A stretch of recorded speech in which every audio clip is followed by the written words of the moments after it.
네. 선생님, 저 두 가지 질문이 있는데요. 응, 응, 네. 일단 오늘 너무 재밌게 너무 잘 듣고 있고요. 첫 번째는 말씀 중에 이제 나왔지만, 리리딩, 그러니까 다시 읽기와 리라이팅, 그 응, 다시 쓰기가 이제 다르다고 어, 하셨잖아요. 응, 응, 저는 그 차이점, 선생님이 생각하는 그 다시 읽기와 응, 다시 쓰는 것의 차이점이 이제 무엇인지 응, 그게 좀 응, 궁금하고요. 두 번째는 그 선생님께서 전공하신 분야가 아니었잖아요. 이 응, 연안각지원 연안 일기가 이제 말씀하신 대로.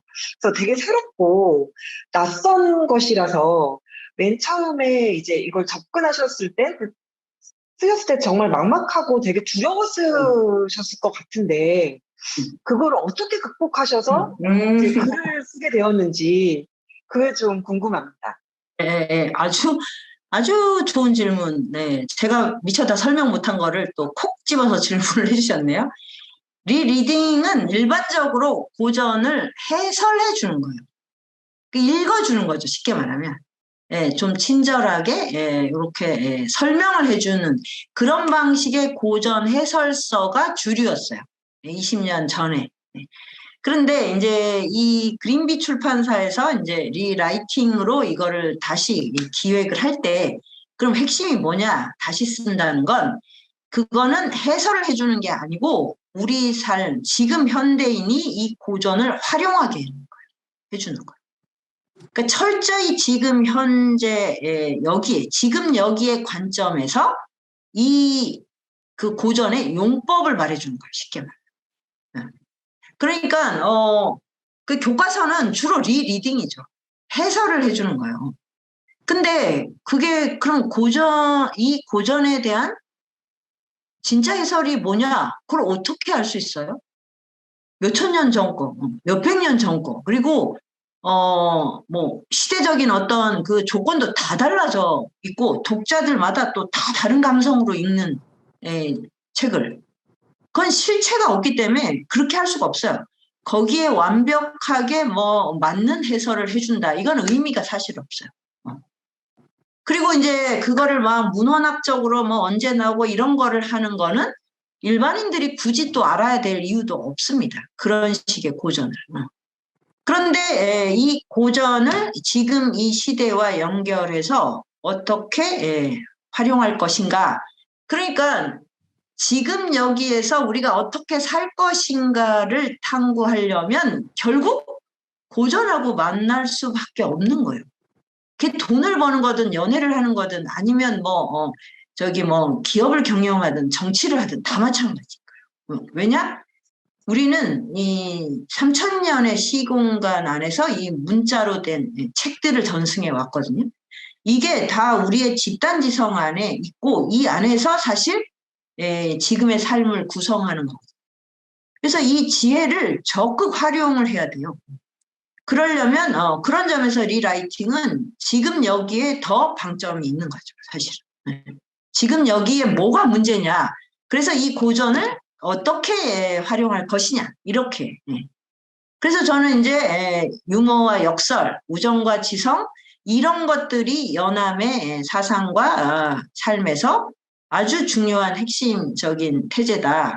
이걸 21세기에 적극 우리는 이제 활용해야 된다. 이렇게 본 거고요.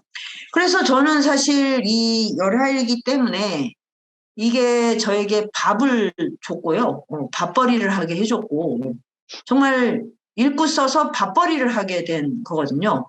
그 책이 그때부터 지금까지 쭉 스테디셀러로 이제 팔리게 됐고 갑자기 신문에 막 대문짝만 하게 됐어요. 그때 그러니까 이게 왜냐하면 새로운 기획이기 때문에 출판계의 아주 한 뉴스였던 거죠. 그래서 이제 막 여기저기 이제 강연을 다니게 됐고 그러니까 공동체를 이끌어가는 동력이 생긴 거죠.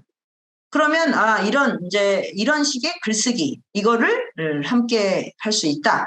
이렇게 되면서 이제 수요 넘어가 막 엄청나게 확장이 됐고 지금 가미당에 이런 모든 실험이 이루어지게 된 것도 저는 이제 이 리라이팅이라는 글쓰기가 저에게 좀 밥벌이이자 그다음에 네트워크 그리고 저의 삶의 무대 그리고 이제 죽을 때까지 무엇을 해야 하는가 하는 비전 탐구가 됐던 거죠.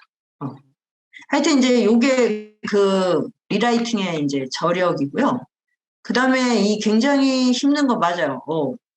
그 번역본이 지금은 이제 제가 이제 후배들하고 같이 해서 번역본을 냈잖아요. 열알기 번역본을. 그래서 지금은 아주 굉장히 이렇게 편집이랑 이게 편리하게 돼서 보기가 수월한데 그 전에는 정말 전문가들 아니면 볼 수 없게 돼 있어요. 책이라고 하기에는 정말 그렇고 어투나 이런 건 다 한문 어투로 다 돼 있는 그런 번역본이었는데 그래도 번역본이 있는 게 또 어디겠습니까? 한자로 그걸 하려면 너무너무 이건 아마 속도가 더뎠을 텐데 그런데 그래서 저도 참 암담한 태도로 이제 그 책을 이제 접하게 됐어요.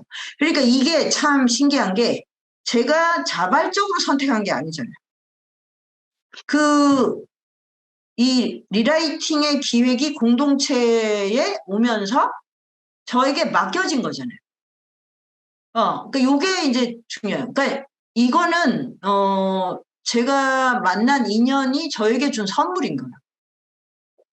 그러니까, 이걸 내가 해내야만 다른 사람도 계속 이 글을 쓸 수 있고, 출판사와 관계를 맺을 수 있고, 그 출판사에서 또 이걸 한다고 그때 매달 50만 원씩인가? 하여튼 그 정기적으로 지원을 해줬어. 그러니까 저는 이게 너무너무 큰, 책임감을 갖지 않을 수가 없잖아요. 그러니까 읽어야 되죠. 그런데, 놀라운 일이 벌어지죠. 그 이상하고 낯선데 너무너무 매료가 되는 거예요. 그래서 제가 그 장면도 지금 생각이 나는데, 한 달 만에 4번인가 5번을 완독을 했어요. 그러면서 다 그거를 입력을 했어요. 그러니까 이거는 뭐라고 설명할 수가 없어요. 약간 진짜 이거는 종교적인 어떤, 은총? 계시라고 해야 되나? 그런 일이 일어납니다. 사람 사이. 네. 그게 남녀 관계, 결혼 관계, 부모 자식 관계만 신기한 게 아니고, 책하고의 만남에서 저는 그런 경이로움을 굉장히 많이 경험했어요. 네. 그래서 사실 첫사랑의 추억이나 첫 키스의 추억 따위는 전혀 생각이 안 나고, 생각이 나도 너무 무미건조한데, 이런 이야기를 할 때는 할 때마다 감동이 밀려와요. 어떻게 그런 마주침이 가능했지? 그게? 응? 그래서 그다음부터는 저절로 제가 입만 열면 이제 열알기 얘기를 하기 시작했어요. 이것도 이제 글쓰기의 아주 중요한 비법 중에 하나인데, 예. 비법을 오늘 너무 많이 방출한다. 이게 다 어떻게, 정말 이거. 그러니까 글쓰기를 잘하려면 계속 입으로 떠들어야 돼요. 그래서 제가 정말 입만 열면 열알기 얘기를 했어요. 그 한 1년 동안. 무슨 주제든 그 열알기로 다 끌고 와서 얘기를 했어요. 그래서 거기서 본 재밌는 일화나 이런 걸 계속해서 밥 먹어서 시도 때도 없이. 그래서 아마 그때 저랑 같이 생활한 사람은 열알기를 자기가 읽은 줄 알 거예요. 읽었나? 이런 착각이 들 정도. 그러니까 이야기를 하면서 제가 이야기를 다듬는 거죠. 그게 너무 대화를 안 하더라고, 지금 보면. 그러니까 그것도 글쓰기의 아주 중요한 비법 중에 하나예요. 그러니까 생활을 같이 하니까 한 번에 길게 글 쓰고 이렇게 안 해도 충분히 이제 그 리듬을 맞출 수 있었다. 그래서 하여튼 그거는 극복을 한 게 아니고 그냥 극복을 하려고 어떤 난관이 있어도 읽고 해내야 돼. 왜냐하면 출판사하고의 관계를 유지해야 되고 공동체에 대한 책임감 이랬는데 그냥 완전히 무장해제돼서 그다음부터는 완전히 이제 열알기 전도사가 되고 예, 아시겠죠? 이런 기적이 일어납니다. 예. 선생님, 전 질문이 2개가 있는데요. 하나는 지금 조금 말씀을 해주신 것 같은데, 제가 되게 좋아하는 텍스트가 저는 판소리를 되게 좋아하거든요. 네. 그래서 지금 완창 공부를 하고 있는데, 이게 하면 할수록 매력이 되게 많이 느껴지는 것 같아요. 그러니까 인간이 살면서 겪을 수 있는 모든 그 경우의 수가 다 들어있는 문학 같아서 되게 저는 공부를 할수록 되게 외로움을 느끼는데, 그렇다면 제가 이제 판소리 리라이팅을 공부하게 된다면, 이제 그런 방향으로 이제 공부를 하게 된다면, 어떻게 연습을 하고 어떻게 준비를 해야 될지 이런 게 좀 궁금증이 들고요. 근데 많이 얘기를 하라 그러시는 거가 이제 좀 도움이 될 것 같은데, 예, 그런 게 이제 고민이고, 또 하나는 제가 이제 그 대중지성에 와서 글쓰기 공부를 처음 시작했을 때, 제가 글을 되게 엉성하게 썼었거든요. 그러니까 그 주제하고 텍스트하고 글이 내용이 이렇게 얼개가 잘 안 맞는다는 평을 되게 많이 들었었어요. 그때 2019년도에. 그래서 그걸 바꾸려고 계속 이제 고민을 했는데 그게 제가 생각이 치밀하지 못하기 때문이라는 걸 이제 알게 되면서 그걸 자꾸 고치려고 하는데 그게 되게 신기한 게요. 생각이 바뀌어서 그 바뀐 걸 치밀하게 표현하려고 하니까 이제는 문장이 더 비문이 더 많아지고 문장이 이상하게 꼬이고 안 해보던 그런 식으로 이제 막 점점 그렇게 돼요. 길이. 그러니까 하고 싶은 얘기와 별개의 문장이 산으로 가는 느낌? 좀 그래서 그런 거에 좀 어려움을 느끼고 있거든요. 그래서 어떻게 극복해야 될지 이런 걸 좀 여쭤보고 싶습니다. 뭐 너무 날로 먹으려고 하는구만. 그렇게, 지금은 그런 문제를 안 겪는 사람이 어디 있겠어요?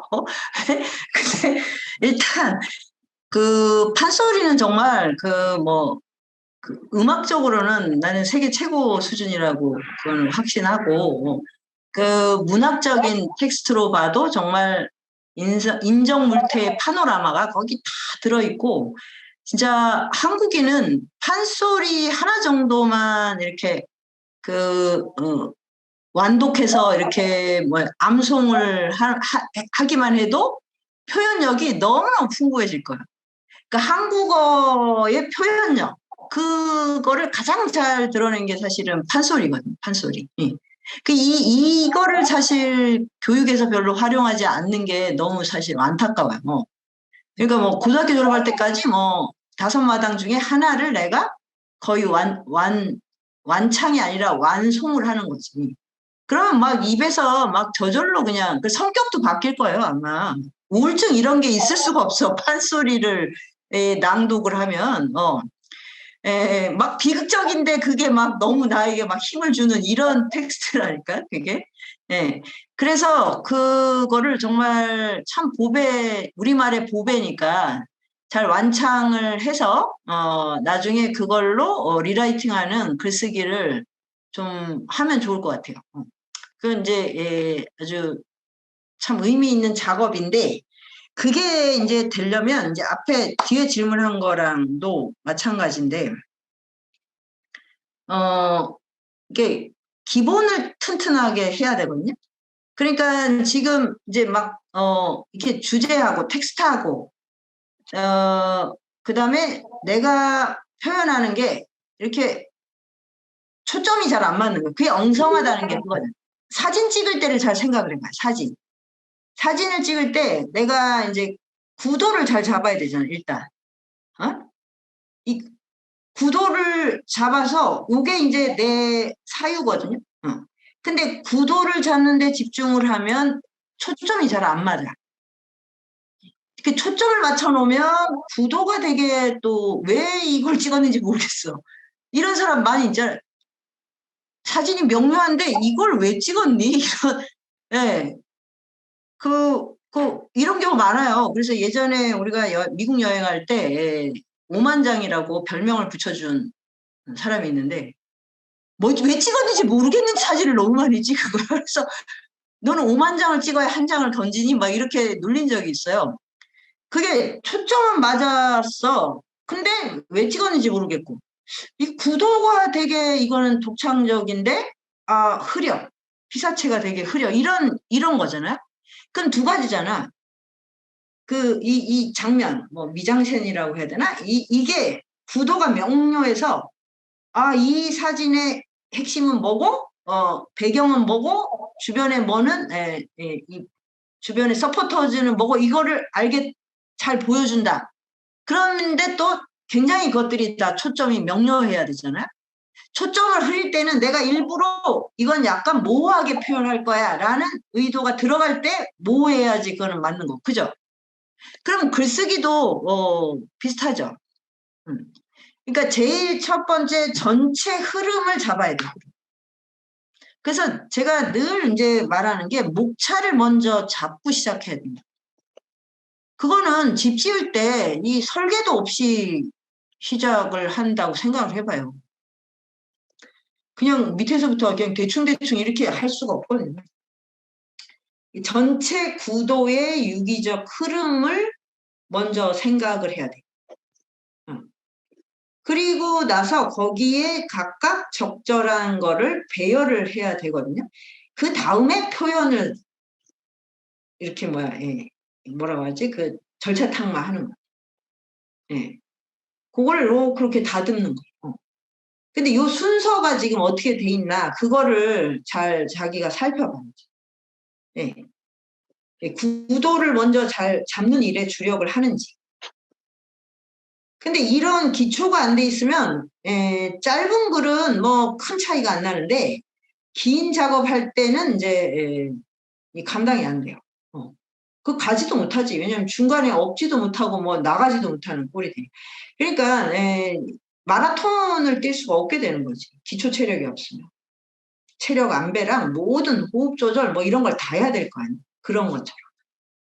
그러니까 지금 뭐 얘기한 걸로는 이걸 하면 저게 잘 안 맞고 저걸 하면 뭐 이렇다는 거는 그거는 지금 뭐 글쓰기 할 때 누구나 겪는 애로사항이에요. 애로사항. 그러니까 그리고 당연한 거고 그게 저절로 척척 되리라고 기대하는 것부터 버려야 돼요. 왜냐?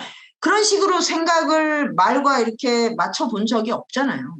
말하고 글하고 더구나. 생각, 말, 글을 맞춰본 적이 없잖아. 생각은 생각대로 막 그냥 제멋대로 하고 말은 그냥 뭐 다른 사람 눈치 보면서 대충 했고 글은 써본 적이 없고. 그러니까 자기가 뭘 너무 많이 했다는 생각을 하지 말고 계속 연습을 한다. 근데 연습에 순서가 있어요. 반드시. 그게 기초를 따는. 그리고 내가 정말 글쓰기로 밥벌이를 하고 정말 인생의 비전으로 삼고 싶다고 한다면 이게 정말 무슨 일이든 그렇잖아. 정진이라는 걸 해야 돼. 정진. 정진은 뭐야? 매일 쉼없이 한 걸음씩 나가는 거예요. 응? 그러니까 이거를 그냥 뚝 끊어서 완전히 내팽개쳤다가 다시 하고 이러는 거는 그거는 매일 새로 시작하는 거예요. 그래서 아까 얘기한 것처럼 제가 하는 게 일상하고 연결돼 있어야 돼요. 내가 오늘 글을 한자도 쓸 수 없어. 근데 내 마음은 거기에 가 있어야 돼. 그러면 돼. 5분이라도 내가 쓰고 목차 하나라도 바꾸고 요렇게 이어지는 게 정진이에요. 뭐 매일 몇 시간씩을 할 수 있다. 그러면 뭐 직업이고 뭐고 다 바꿔야 되잖아. 그 평생 못하지 당연히. 그게 아니에요. 그래서 내가 요새 가미당의 공부법을 이제 몇 가지로 정리했어. 무지한 스승법. 이건 뭐야? 스승이 알아서 가르쳐 주는 게 아니고 요즘은 유튜브에 스승들도 많아요. 그래서 그냥 학생들이 공부를 할 수 있는 조건을 마련하는 게 무지한 스승이에요. 선생이 알아서 가르쳐 주는 게 아니고. 그래서 이제 지금 우리 라틴어나 뭐 산스크리트 이런 거 배우는 그거 유튜브에 다 있거든요. 그럼 학생들이 모여가지고 그거를 그냥 학습을 하면서 따라가면 돼. 다른 공부도 다 마찬가지예요, 사실은. 무지한 스승법을 발휘하자. 그러니까 훌륭한 스승, 모든 걸 망라한 스승을 찾다가 일생 다 보낼 거 아니야. 예. 일단 공부를 할 수 있는 조건을 만들어 주는 거, 그 역할, 그게 이제 선생의 역할이라는 거고, 공부를 그럼 이제 평생 한다. 그럼 어떻게 되냐? 실개천이 흘러가듯 책을 읽는다.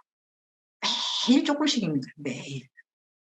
매주 조금씩 있는 거예요. 그래서 우리가 지금 이판사판 행설수설 이런 걸 하는 게, 예, 그렇게 하지 않으면 그 두껍고 그 어려운 책들 읽어낼 수가 없어요. 학습하듯이 막 그냥 막 시험 공부하듯이 해서는 평생 읽지 못해. 읽어도 소용이 없어. 하나도 내 이 정신의 양식이 되지 않아. 그래서 실개천이 흘러가듯이 한다. 이 이제 실개천 독서법이고, 이 또 하나가 가랑비 학습법인데, 가랑비에 웃젓듯이. 근데 여러분은 지금 막 공부에 막 세례를, 포구를 받고 싶잖아요? 그게 아니고, 그건 안 돼. 이게 물에 잠겨서 익사해. 가랑비 막 내리는 둥, 안 내리는 둥 하는데 막 어느새 스며드는, 예. 가랑비에 웃젓듯이 이걸 새기자. 이거 괜찮죠? 그리고 계속 입으로 우리가 말하는 거. 이거는 뭐야? 옹달샘이 퐁퐁, 샘물이 퐁퐁 솟듯이. 예, 지혜는 샘물이거든. 계속 퐁퐁. 그래서 내가 이거를 지금 이렇게 잘 정리해서 새로운 교육과정으로 만들려고 지금 무지한 스승, 실개천 독서법, 그 다음에 가랑비 학습법, 그리고 옹달샘. 옹달샘 낭송, 옹달샘처럼 지혜가 퐁퐁 솟는 그날까지. 어때요? 이러면 모든 사람이 평생을 정진할 수 있어요. 핑계거리가 없지.